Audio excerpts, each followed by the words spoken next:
So, I will be talking to you about the important provisions related to Trade Union Act. And the Trade Union Act was enacted way back in 1926. And as you can see, it provided legal framework for registration of the Trade Union Act. It didn't talk about recognition of trade union. It talked only of registration, rights of trade union, liabilities of trade union. What were the objective? To provide better wages and better working condition and to protect the worker. That was the basic objective of trade union law. Now here one question that you must always remember, that is that the Trade Union Act is not intended to give recognition to the trade union. In Maharashtra we have a separate law which talks about recognition of trade union. Sometimes students get confused. Recognition and registration, they are not same, right? If a trade union is recognized, then it is empowered for collective bargaining. It has to be invited. But if it is registered, it need not be, because there can be many trade unions. So key provisions. What are the key provisions? The main provisions are listed from section 3 to 12. Main thing is any 7 or more members can apply and register trade union, right? So what is the minimum requirement for registering a trade union? Only 7 members. Any 7 members can form a trade union. And what are requirement? There should be unique name of trade union, which should not be similar to existing trade union. It must have a written guideline, that is called constitution, that we will do this thing and that thing, this thing, that all. So it has to have a written rule. Rights and privileges of registered trade union. A registered trade union is like a corporate body. It has all the privileges of a means you cannot file civil suit, you cannot file criminal suit for matters related to advancement of workers' rights. For example, if you are functionary of a registered trade union and you ask workers to go for a strike, then you cannot be put to jail. You cannot, nobody can file an FIR against you, right? Nobody can say you are doing something illegal.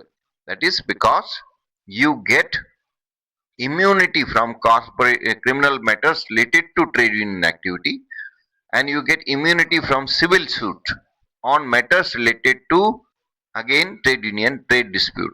Means you can go for a strike, you can go for any such matter to advance the workers' interest. You can set up political fund, right? Means you can take donation from people, you can ask people, and you can fight elections, right? So these are the main provisions. Duties and liabilities.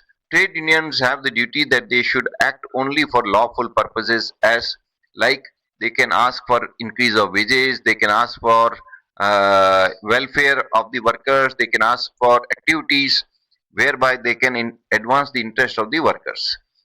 Okay, they have to prepare their annual financial returns and they have to submit those returns to the registrar of trade union, right? In Raja Kulkarni versus State of Bombay, the Supreme Court held that strike is a legislative weapon for workers. It must be peaceful for trade dispute. So trade unions have the right to go for peaceful strike, right? There are many important judgments like B.R. Singh's case, Union of India, 1989. Here, the Supreme Court said that right to strike is not a fundamental right, but a legal right. Okay, it is not fundamental right, but it is a legal right. Okay, the only thing is big legal right means you have to follow the proper procedure, give notice, then go for a strike.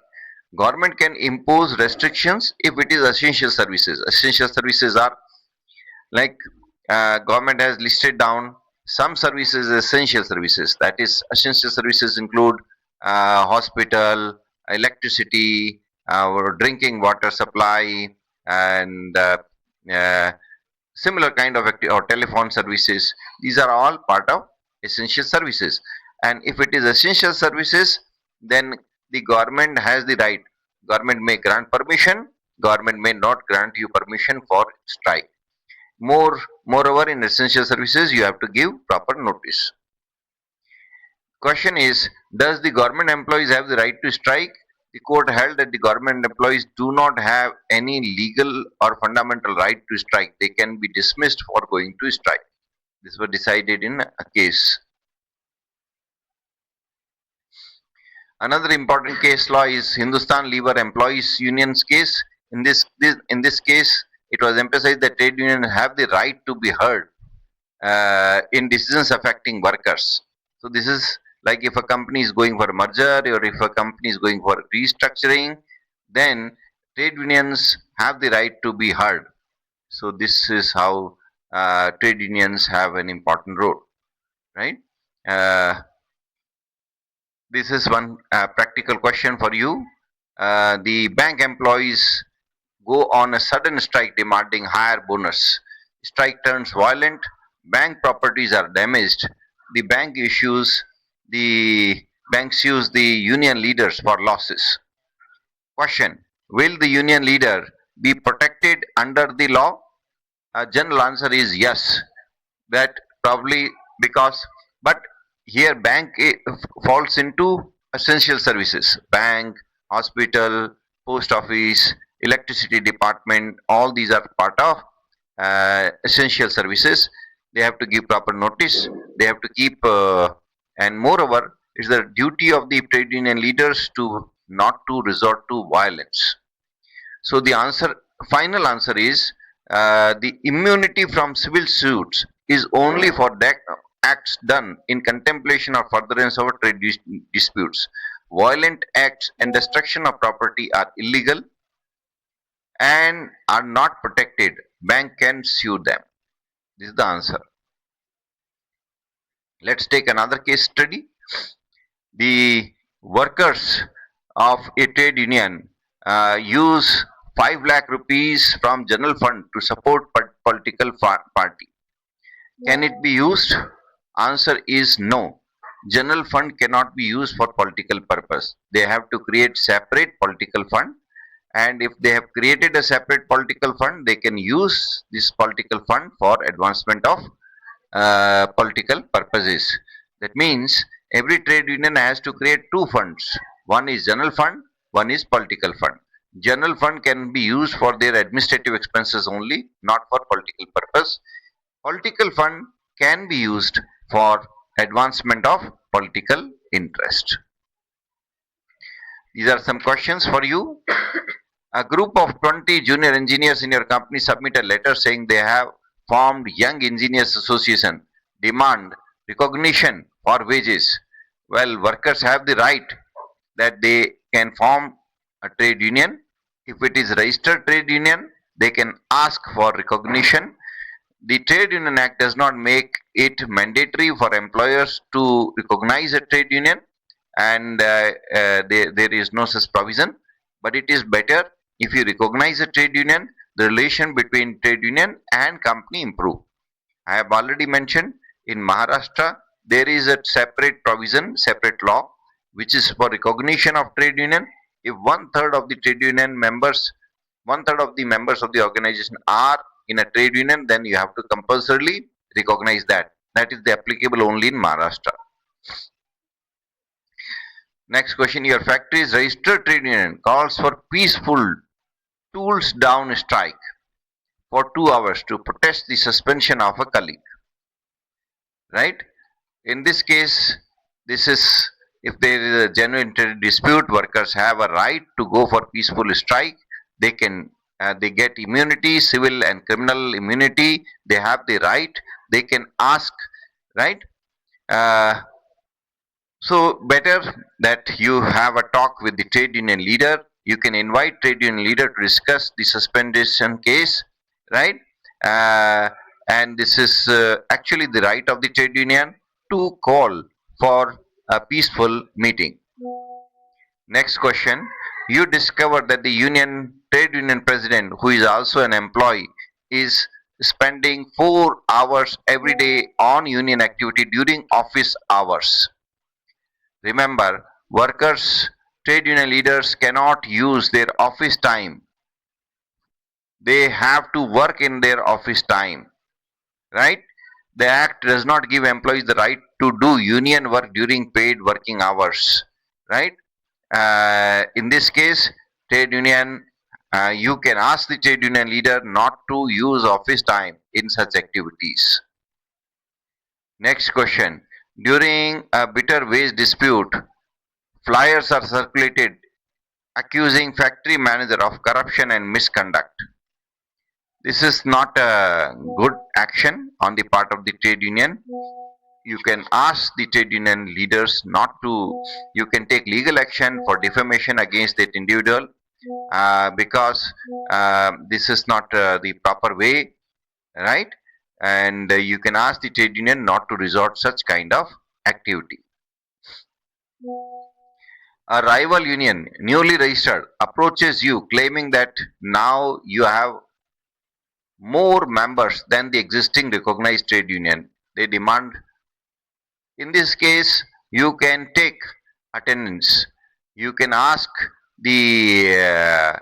them to verify membership through secret ballot, and if the union which has more members will be recognized union, because your purpose as HR manager is to recognize that union which has more members. So thereby you can give them the opportunity to represent the workers. Let us look at the summary of the Trade Union Act. Trade Union Act is an enabling law. It helps unions, gives them the legal status, right? It's a very old law, 1926. A registration of the trade union brings benefits like immunity from lawsuits, civil and criminal, and trade unions get the right to strike, but this is not absolute right. This is a legal right, but not a fundamental right. And in government services and in essential services, strike, the right to strike is not there, because they you can go for a strike, but you have to give proper notice, the approval must be there, then only you can do strikes. There are two funds, general fund and political fund.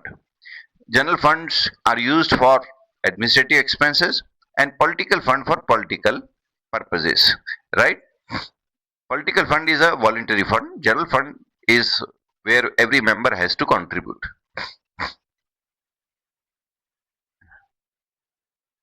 The union is primarily to advance the workers' interest, and it can do peaceful strike for the protection of the workers. Okay, so the Trade Union Act is a very important law. It is there to protect the workers. It is there to create a healthy relation between workers and management, and it is there to protect the workers. It's a very important law. It's a part of democratic process. It must be appreciated, recognized, and respected. As of now, this law of 1926 is working. Other old laws are now obsolete, but Trade Union Act is still working. And we have seen many great leaders coming out in India to protect the interest of the workers because of these kinds of laws. We have seen a person, Sri V.V. Giriji, went on to become the President of India. He was a trade union leader. So Datta Samant was also a great trade union leader. So we have seen many great trade union leaders coming out of the factories, giving political leadership to our country, and their contribution has been immense. So in this way, we can claim that the law, Trade Union Act, has been very successful. It has protected the interest of the workers, and it has advanced the interest of the workers. It's a very good law, and such kind of law must be understood by both workers as well as by HR manager, because this kind of law helps our country in creating true democracy, and the ultimate purpose is to advance the workers' interest. So this is how we come to the end of this class. You have, if you have any questions, you can ask those questions.